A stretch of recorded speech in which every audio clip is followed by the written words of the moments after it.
আজ কেমন লাগছে কৌশিক বাবু? আজকে বুকের মধ্যে খুব যন্ত্রণা হচ্ছে না আপনার?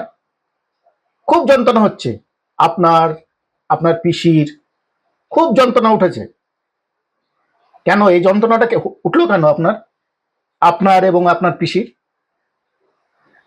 মনে ছিল না যখন আপনারা এই এই ধরনের কর্মকাণ্ডগুলো পশ্চিমবাংলার মাটিতে একের পর এক করে গেছেন, বাংলাদেশি অনুপ্রবেশকারী মুসলিমদের লেলিয়ে দিয়ে, রোহিঙ্গাদের লেলিয়ে দিয়ে?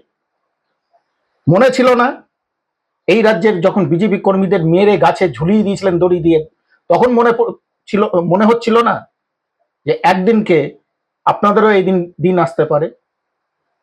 আজকে এত বুকের যন্ত্রণা উঠে গেল যে তড়িঘড়ি করে আপনাকে টুইট করতে হচ্ছে যে দেখো বিশ্ববাসী, বিজেপি আমাদের প্রতি কেমন ভাবে অত্যাচার করছে, তাই না? আজকে খুব বুকে যন্ত্রণা ধরে গেছে আপনাদের, কিন্তু এই যন্ত্রণাটা কিন্তু আপনাদের এখনো কিছু ওঠেনি। জাস্ট শুধুমাত্র সিনেমার ট্রেলারটা আপনারা দেখলেন, শুধুমাত্র ট্রেলার। 2026 সালে যদি আপনারা ক্ষমতায় ফিরে না আসতে পারেন, তাহলে আসল সিনেমাটা শুরু হবে বিধানসভা নির্বাচনের পর। এই পশ্চিমবাংলার মাটিতে আপনারা কত ঘন্টা টিকে থাকতে পারবেন, কত সেকেন্ড টিকে থাকতে পারবেন, সেটাও একটা প্রশ্ন আছে। যদিও বা আপনারা 2026 সালে যদি ক্ষমতাতেও ফিরে আসেন, তাও আপনারা এই পশ্চিমবাংলার মাটিতে আর টিকে থাকতে পারবেন না। দেখবেন, আমি বলে দিলাম, মিলিয়ে নেবেন আমার কথাটা। 2026 সালে যদি তৃণমূল কংগ্রেস আবার ফিরে আসে, নেপাল আর কি দেখেছে বিশ্ববাসী, তার থেকেও ভয়ঙ্কর চেহারা দেখবে হচ্ছে এই পশ্চিমবাংলার মাটিতে। এই পশ্চিমবাংলার যে গণ আন্দোলন ফেটে পড়বে, সেই আন্দোলন দেখে গোটা বিশ্ব চমকে যাবে। এরা এই 14 বছরে, এই পিসি ভাইপোতে 14 বছরে যে পশ্চিমবাংলার মাটিতে যে রক্তের বন্যা বই দিয়েছে, রক্তের গন্ধ ছড়িয়ে দিয়েছে, আকাশে বাতাসে যেভাবে রক্তকে ছড়িয়ে দিয়েছে, এর প্রতিশোধ যাবে কোথায়? যারা একটু অন্যায়ের বিরুদ্ধে মুখ খুলেছে, তাদেরকে মিথ্যা মামলা দিয়ে যেভাবে যাদের জীবন নষ্ট করে দিয়েছে এই রাজ্যের বহু ছেলে মেয়ের, তাদের ক্ষোভ যাবে কোথায়? যাদের চাকরি খেয়ে নিয়েছে, যোগ্য চাকরি প্রার্থীদের যাদের চাকরি খেয়ে নিয়েছে, তাদের ক্ষোভ যাবে কোথায়? যে সকল মায়ের কোল খালি করে দিয়েছে এই অভিষেক ব্যানার্জি এবং মমতা ব্যানার্জি, তাদের ক্ষোভ যাবে কোথায়?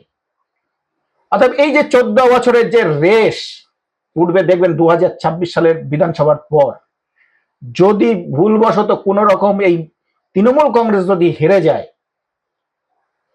আমি একটা কথা এই প্রতিবেদনে বলে রাখছি, মমতা ব্যানার্জি, অভিষেক ব্যানার্জি বিদেশ পালানোর রাস্তা খুঁজে পাবে না। বিদেশে পালানোর কোনো রাস্তা খুঁজে পাবে না।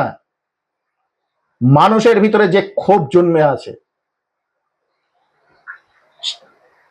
উত্তরবঙ্গে বন্যা হয়েছে, সেখানে প্রত্যেক রাজনৈতিক সংসদ বিধায়কের অধিকার আছে বিপদগ্রস্ত মানুষের পাশে দাঁড়ানোর, কিন্তু তাই বলে একজন সাংসদকে, একজন বিধায়ককে রোহিঙ্গা বাংলাদেশি অনুপ্রবেশকারী জঙ্গি মুসলিমদের লেলিয়ে দিয়ে এইভাবে একজন সাংসদকে রক্তাক্ত করা, এটা আমার মনে হয় ভারতবর্ষের ইতিহাসে কোনোদিন ঘটেনি। ভারতবর্ষের ইতিহাসকে যদি ঘেঁটে তছনছ করে দেওয়া যায়, এই ঘটনা মনে হয় কোনোদিন ঘটেনি। যেটা এই মমতা ব্যানার্জি, অভিষেক ব্যানার্জি যেটা ঘটালো, একজন সাংসদ যদি এরকম রক্তাক্ত হয়, চিন্তা করে দেখুন দর্শক, সাধারণ মানুষের নিরাপত্তাটা কোথায় এই পশ্চিম বাংলার মাটিতে? এই যে আজকে টুইট করে দেখাচ্ছে বিশ্ববাসীকে, এতে কি হচ্ছে জানেন? বিশ্ববাসী হাসছে, মমতা ব্যানার্জি, অভিষেক ব্যানার্জি এবং তার দলের কর্মচারীদের প্রতি মানুষ হাসছে। তাদের দেখে মানে এত অট্টহাসি হাসছে যে ভাবছে মানুষ ওদের প্রতি সিম্প্যাথি দেখাচ্ছে। না, সেদিন ভুলে যান, মানুষ আর এদের প্রতি সিম্প্যাথি দেখানোর জন্য এতটুকু আগ্রহী নয়। ওই একবারই হয়েছে ভুলবশত যে পা ভেঙে যাওয়ার অভিনয় করে ক্ষমতায় ফিরে আসা, আর হবে না এইসব সিম্প্যাথি দেখি, আর কোনো লাভ হবে না। সিম্প্যাথি দেখাবে কারা? যারা বাংলাদেশি অনুপ্রবেশকারী, তারাই শুধুমাত্র পিসি ভাইপোর প্রতি সম্প্রীতি দেখাবে। তাছাড়া প্রকৃত ভারতীয় বাঙালিরা কেউ এদের প্রতি আর সিম্প্যাথি দেখানোর জন্য প্রস্তুত নেই। মানুষ এই পিসি ভাইপোকে যা বিশ্বাস করে 2011 সালে ক্ষমতায় নিয়ে এসেছিল, এই পশ্চিমবাংলার মাটিতে প্রত্যেকটা ভারতীয় বাঙালি নাগরিকের সঙ্গে এরা বিশ্বাসঘাতকতা করেছে চরম হারে। আজ তার প্রমাণ নিজেরাই নিজেদের প্রমাণটা বের করে বিশ্ববাসীর সামনে দেখিয়ে দিল। একজন সাংসদ দিয়েছে, একজন সাংসদ সে যে রাজনৈতিক দলেরই হোক না কেন, সে বিজেপির জায়গায় যদি সিপিএম এর হতো, কংগ্রেসের হতো, তার তো যাওয়ার অধিকার ছিল, অবশ্যই অধিকার আছে। একটা মানুষের বিপদের পাশে গিয়ে একটা সংসদে একজন বিধায়কের দাঁড়ানোর 100% অধিকার আছে। কিন্তু তার জন্য বাংলাদেশে অনুপ্রবেশকারী রোহিঙ্গা জঙ্গিদের লেলিয়ে দিয়ে এইভাবে একজন সাংসদকে যে রক্তাক্ত করলো, এটা কিন্তু সত্যি বিরল ঘটনা পশ্চিমবাংলার মাটিতে। এই ধরনের বিরল ঘটনা আগে কোনোদিন ঘটেছে কিনা আমার জীবনে, আমার জ্ঞানত জীবনে আমি কোনোদিন দেখিনি। তাই অভিষেক ব্যানার্জিকে বলছি, বুকের যন্ত্রণা এখনো আপনার কিচ্ছু হয়নি, আপনার পিসির বুকের যন্ত্রণা কিচ্ছু ধরেনি। আগামী দিনে দেখবেন হার্ট অ্যাটাক হয়ে যাবে আপনাদের, হার্ট অ্যাটাক হয়ে যাবে। যন্ত্রণা কাকে বলে বুঝতে পারবেন। পুলিশ দিয়ে মানুষকে হেনস্থা করা, পুলিশ দিয়ে মিথ্যা মামলা দিয়ে পশ্চিমবাংলার ছেলে মেয়েদের জীবনকে নষ্ট করে দেওয়া, পুলিশ দিয়ে খুন করিয়ে তাকে গাছে দড়ি দিয়ে গাছের ডালে ঝুলিয়ে দেওয়া, কত ঘটনা আমরা দেখেছি। কিন্তু আজ আতে একটু ঘা পড়তেই হই হই শুরু হয়ে গেছে আপনাদের মধ্যে। আপনারা দলের সমস্ত কর্মচারীদের মাঠে নামিয়ে দিয়েছেন যে সিম্পিতি করাতে, দেখো গো বিজেপি আমাদের প্রতি কি ব্যবহার করছে, আমাদের ধরে মারধর করছে। খুব তো লাফাতে গিয়েছিলেন ত্রিপুরায়, ডেলি প্যাসেঞ্জারি করছিলেন, জনগণের ট্যাক্সের টাকা কোটি কোটি টাকা খরচা করে তো ডেলি প্যাসেঞ্জারি করেছেন। কি করতে পেরেছেন? খুব তো ডেলি প্যাসেঞ্জারি করেছিলেন পিসি ভাইপো আপনারা দুইজনেই। কাকে না যেতে দেখেছি ওখানে, সায়নী ঘোষ থেকে শুরু করে রাজীব বন্দ্যোপাধ্যায় থেকে শুরু করে ব্রাত্য বসু, কে না যায় ডেলি প্যাসেঞ্জারি করেছে ওখানে। কি করতে পেরেছেন? পারেন তো নি কিছু করতে। মানে এই ঘটনাটা যদি না ঘটতো, সত্যি কথা বলতে আমি জানতাম যে ত্রিপুরায় এদের আর কোনো প্রদীপ জ্বলছে না। আমি তো এটাই জানি যে ত্রিপুরায় এদের আর কোনো প্রদীপ বেঁচে নেই, সব প্রদীপ বিসর্জন হয়ে গেছে।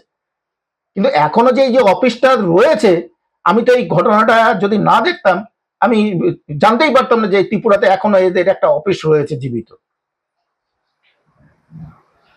মানে এরা এই অভিষেক ব্যানার্জি এবং মমতা বন্দ্যোপাধ্যায় পশ্চিমবাংলাটাকে নিজেদের কেনা পৈতৃক সম্পত্তি হিসাবে ব্যবহার করা শুরু করে দিয়েছে। মানে এই অভিষেক ব্যানার্জি এবং মমতা বন্দ্যোপাধ্যায় ছাড়া কারোর কোনো অধিকার নেই এই পশ্চিমবাংলার মাটিতে, এমন একটা মানে এরা পরিস্থিতির সৃষ্টি করেছে। আজ খুব বুকের যন্ত্রণা উঠেছে অভিষেক ব্যানার্জি, মমতা ব্যানার্জির, তার দলের কর্মচারীদের।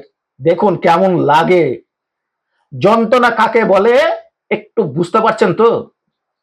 বুঝুন, ভালো করে বুঝুন।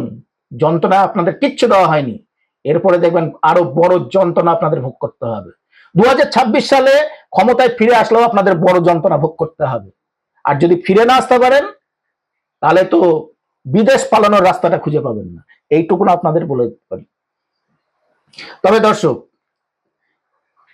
আরেকটা কথা বলি, 48 ঘন্টা পার হয়ে গেল, শুভেন্দু অধিকারী যাদের নাম দিয়ে এফআইআর করেছে এখনো পর্যন্ত তাদের গ্রেপ্তার করেনি। এবং এটাও দেখা যাচ্ছে যে দিল্লিতে মোদী এবং অমিত শাহ মনে হচ্ছে কোথাও যেন এই পশ্চিমবাংলা বিজেপি কর্মীদের ললিপপ ধরিয়ে দিয়েছে। পশ্চিমবাংলার বিজেপি কর্মীদের ললিপপ ধরিয়ে দিয়েছে।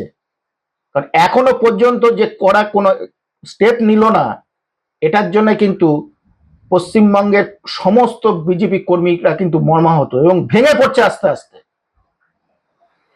যদি আগামী এই ঘটনার পরিপ্রেক্ষিতে আগামী 7 দিনের মধ্যে যদি অমিত শাহ যদি মূল আসামি সহ ঘটনা যাদের নামে এফআইআর হয়েছে প্রত্যেককে যদি গ্রেপ্তার না করে, তাহলে পারে কিন্তু এই দেখবেন আগামী দিনে 2026-এ আমি বলে দিচ্ছি, মিলিয়ে নেবেন, বিধানসভা নির্বাচনে টিকিট মানে প্রার্থী খুঁজে পাবে না যে কাকে ভোটে দাঁড় করাবে, বিজেপির হয়ে কে দাঁড়াবে, সেই লোকটাকে খুঁজে পাবে না নরেন্দ্র মোদী অমিত শাহ। আর এর জন্য দায়ী থাকবে কিন্তু নরেন্দ্র মোদী অমিত শাহ দুইজনে। শুধু একটা টুইট করে দিলাম আর ওই পার্লামেন্ট থেকে স্পিকার একটা চিঠি পাঠালো রিপোর্ট চেয়ে, এই আরে রাজনাথ সিংকে দিয়ে একটা ফোন করে দিল, এইটা হচ্ছে আমার কাছে মনে হচ্ছে যেন এটা ললিপপ ধরিয়ে দিয়েছে বঙ্গ বিজেপির হাতে।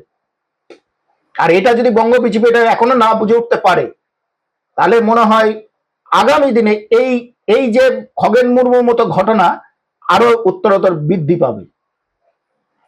কারণ এই পশ্চিমবাংলার মাটিতে তো আজকে খগেন মুর্মুর মতো নতুন আক্রান্ত হলেন না। এর আগে আমরা দেখেছি জেপি নাড্ডার গাড়ির উপরে হামলা হয়েছে, শুভেন্দু অধিকারীর গাড়ির উপরে হামলা হয়েছে, কত বিজেপি কর্মীকে মেরে খুন করে দেওয়া হয়েছে। কেন্দ্র কিন্তু প্রত্যেকবার কিছু না কিছু ললিপপ এই বঙ্গ বিজেপির হাতে ধরিয়ে দিয়েছে, এই অমিত শাহ এবং নরেন্দ্র মোদী। তাই যদি আমি বলবো এই বঙ্গ বিজেপির কিন্তু এখন থেকে গর্জে ওঠা উচিত। যদি এই নাগরাকাটার ঘটনায় যদি মূল অভিযুক্ত সহ সমস্ত বাংলাদেশি অনুপ্রবেশকারী রোহিঙ্গা জঙ্গিদের ইমিডিয়েট এনআইএ তদন্ত দিয়ে গ্রেপ্তার না করা হয় এবং সমস্ত আইপিএস অফিসাররা যারা যারা এই ঘটনায় জড়িত, তাই সেই সমস্ত আইপিএস অফিসারদের বিরুদ্ধে যদি অমিত শাহ ডক্টর যদি বা অমিত শাহ যদি কোনো কড়া শাস্তিমূলক পদক্ষেপ গ্রহণ না করে, তাহলে কিন্তু প্রত্যেক বঙ্গ বিজেপির কর্মীরা জেনে যান আগামী দিনে আপনাদের কপালে আরো কষ্ট আছে।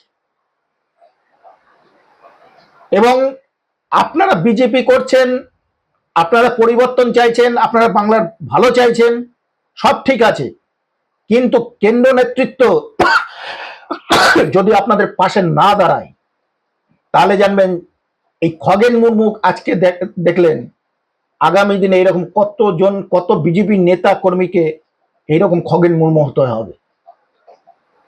যদি অমিত শাহ নরেন্দ্র মোদী এখনো আপনাদেরকে হাতে ললিপপ ধরিয়ে দিয়ে ঘুমাতে থাকে,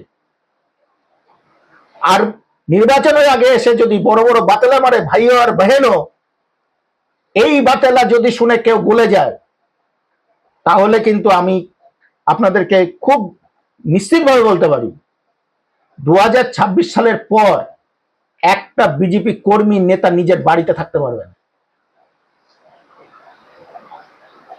আপনারা কি বলবেন, আপনাদের মতামত অবশ্যই কমেন্ট বক্সে জানান। এই যে পিসি ভাইপোর বুক ফাটতে শুরু করেছে, কি বলবেন এটা নিয়ে। এবং এই যে কেন্দ্রে এখনো পর্যন্ত অমিত শাহ এবং নরেন্দ্র মোদী যে ঘুমিয়ে রয়েছে বঙ্গ বিজেপির হাতে যে ললিপপ গুলো ধরিয়ে দিয়ে, এর ফলাফল কি হতে পারে আগামী দিনে, আপনাদের মতামত অবশ্যই কমেন্ট করে জানাবেন।